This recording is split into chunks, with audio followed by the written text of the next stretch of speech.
Okay, so here's my 4-jaw mini lathe chuck, and I've got a key for it. Here's the key.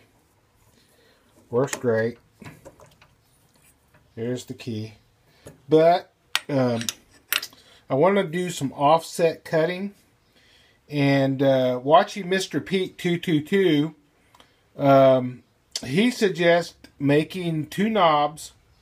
So you can oppose 2 of the jaws, and you can offset round stock, so you can make an offset cut like for an eccentric on a steam engine. So I've gathered together some stuff here. Here's some knobs. I don't know where I got these exactly. I got a couple of them. Well, actually, I got a bunch. Here's some key stock, which I'm pretty sure the 1/4x1/4, if I get it out of there, the 1/4x1/4 will fit. Let's check that out.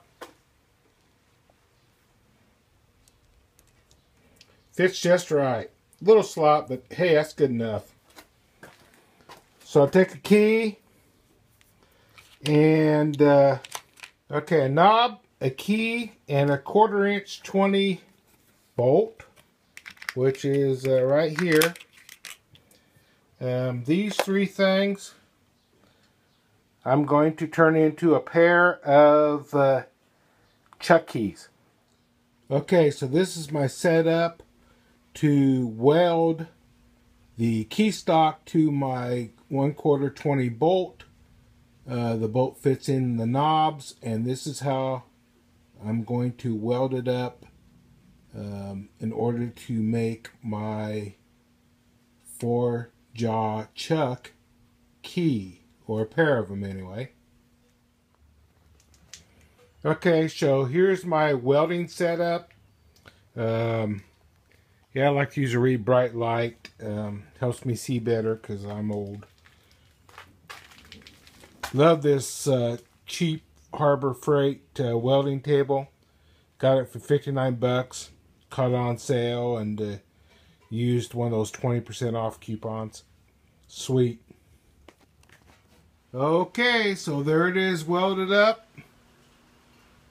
Not the prettiest thing you ever saw, but it will get the job done. Okay, here you can see I've got the 1/4" by 1/4" key stock welded to the 1/4" 20 bolt, and I've got the bolt inserted into the knob, and now I'm going to put a dab of thread locker on there and screw it tight, let it set up. And there you have the finished product.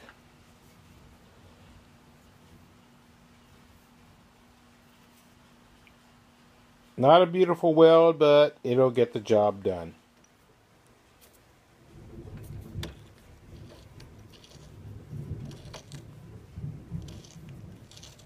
Works great.